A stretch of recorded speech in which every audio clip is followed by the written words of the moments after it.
बाबा के उपदेश संदेश अउ अमृतवाणी ला मानव।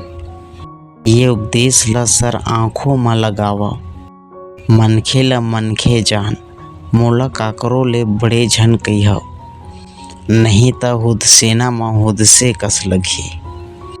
ये है सदगुरु के उपदेश ज्ञान।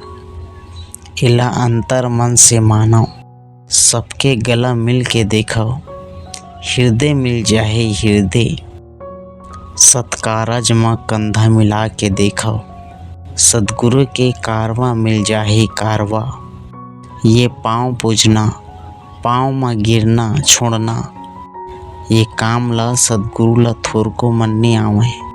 सबले मिल के चलना है तक कंधा में कंधा मिला के चलो, हाथ में हाथ मिला के चलो। कोनो गिरे मत रही जाए, कोनो पाछू झन छूटे रही जाए। गिरे है तेला उठावा। कोनो वंश न कृष्ट होवे, न कोनो वंश उत्कृष्ट। सब वही सत्पुरुष के अंश है।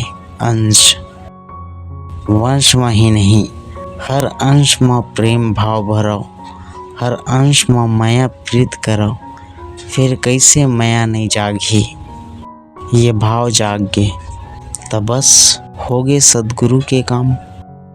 यही भाव अगर जागी त निशानी गड़वावा, गुरु गद्दी मड़वावा। आवो हम सब मिल के मनखे के हृदय में सतखाम गड़ाबो, गुरु गद्दी मड़वाबो। आवा हम सब मिल के विश्व धरा में श्वेत ध्वज फहराबो, सतनामय संसार ला बनाबो। साहेब गुरु सतनाम।